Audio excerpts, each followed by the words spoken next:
Simula nang nag-post tayo ng video ng ganitong klaseng sasakyan, ay dumami na yung customer na pumupunta dito na ganitong klaseng sasakyan. Hindi natin sana bibidyohan, kaya lang hindi naman pare-parehas ang problema ng aircon kahit magkaparehas ang model. So ipapakita natin kung ano nga ba ang naging problema nito. Panibagong customer to, mga kamaster.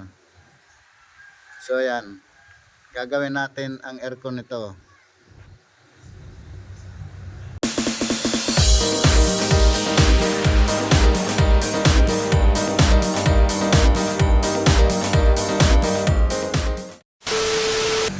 So yan mga kamaster, meron tayong ginagawa ngayon, Montero Sports.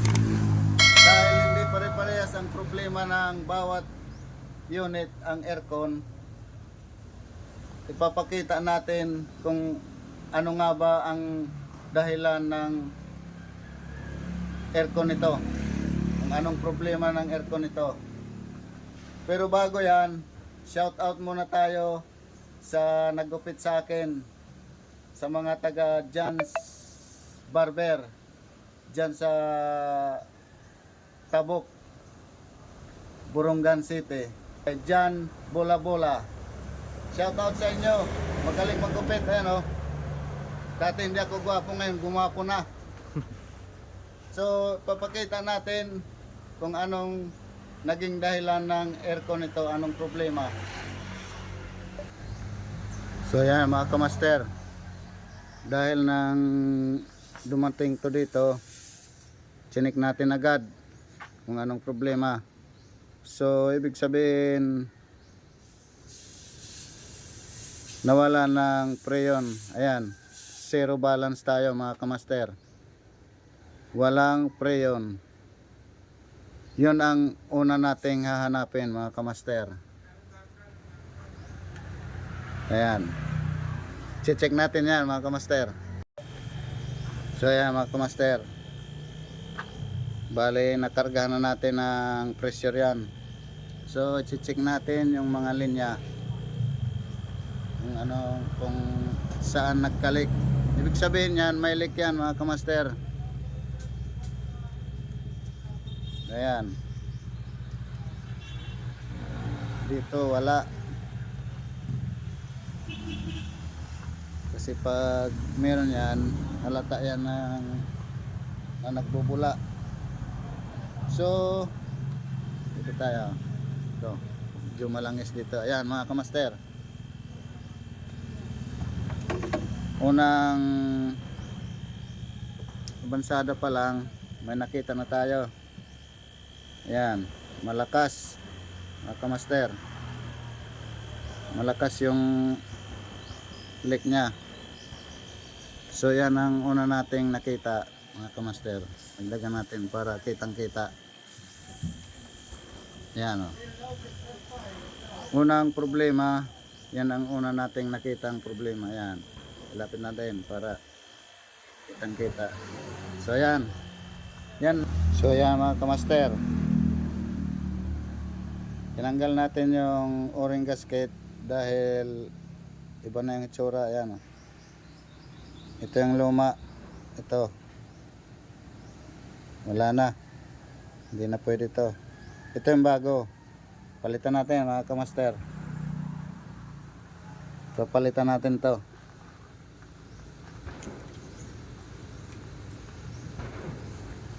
So yan, bago na yan. So yan, susubukan na naman natin mga kamaster kung may leak pa yan. Napalitan na natin ng ano yan, o-ring gasket, at subukan natin baka meron pa, kung meron pa. Yan, so ibig sabihin o-ring gasket ang problema. Yan ang una nating nakita mga kamaster. So hanap pa tayo.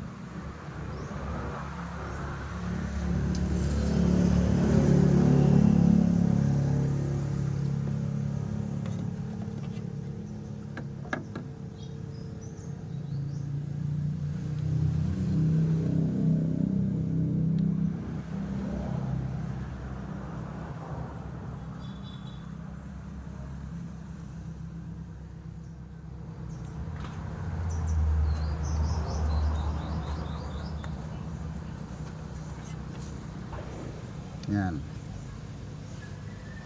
So okay dyan mga kamaster.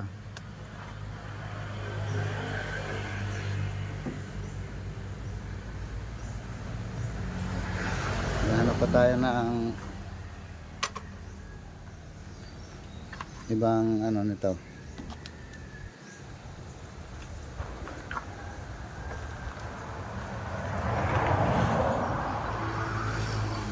Dapat hanapin mo, tingnan mo lahat ng mga linya mga kamaster para hindi ka pumalpak sa trabaho mo. So tingnan natin dito sa ilalim.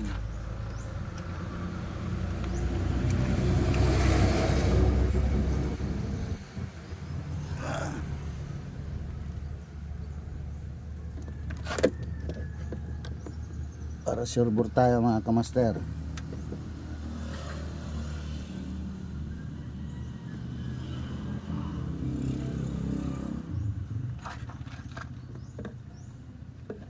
Para sureball lang, sureball.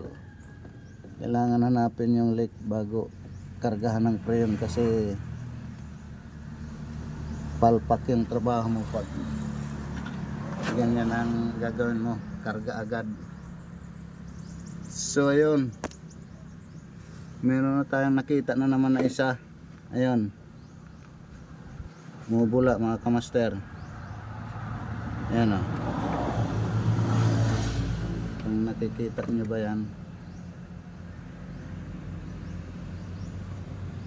Yan, ilapit pa natin yung yan. Yan.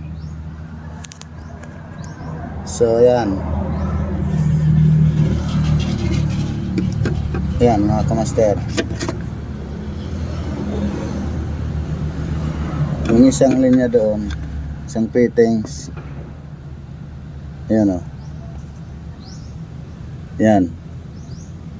Bumubula din. Ibig sabihin meron din leak yan. Yung isa okay. So gagawin na naman natin yan. Papalitan natin ang o-ring gasket mga kamaster. So ganun lang maggawa ng aircon. So ayan mga kamaster.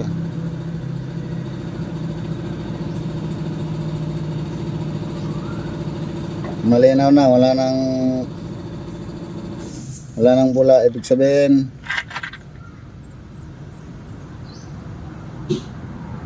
clear na yan dyan. Wala nang, napalitan na natin ng ano yan mga kamaster, o-ring gasket. So wala nang leak dyan. Mag-observe muna tayo mga ilang minuto mga kamaster. Observe muna natin yan. So ayan mga kamaster, dahil nararamdaman natin na wala nang leak after a few minutes na pag-observe, wala nang leak. Pero hindi pa tayo tapos mga kamaster dahil gusto ng may-ari i-cleaning daw to. Kailangan sundin natin yung may-ari dahil baka hindi tayo magkapera. So i-cleaning natin mga kamaster. Ayan, tanggalin natin tong, so ayan, tanggal na yung evaporator. Pero hindi naman masyado pang madumi na ng kaunti mga kamaster. Dahil mainit yung panahon, kailangan talaga magpa-cleaning. So ayan, pati yung ito, yung tanggal ng mga dumi-dumi. So ayan mga kamaster, kailangan na rin magpa-cleaning. So pati sa likod, cleaning na rin natin to. So hindi ko na napakita kung paano baklasin mga kamaster kasi sobrang haba ng video pag inisa-isa natin. So ayan, dahil ang purpose ng may-ari nito cleaning lang daw, pero hindi naman yun ang problema, yung leak ang problema. So ayan mga kamaster, i-cleaning natin yan.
So ayan mga kamaster, pagkatapos natin i-cleaning yung mga evaporator ay kinabit natin kaagad para matapos na, para magkapera na.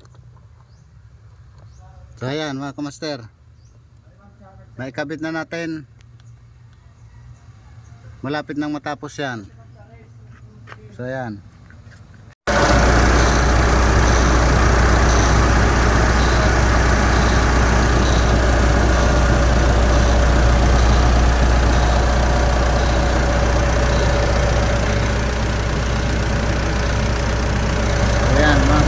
Na kargahan na ng preyon. So tingnan natin ang resulta. Yan, malamig na. Yan, malamig na mga kamaster. So maraming salamat sa panonood mga kamaster. Huwag niyong kalimutan mag-subscribe sa aming channel. Yun lang po mga kamaster. God bless sa ating lahat. Maraming salamat po.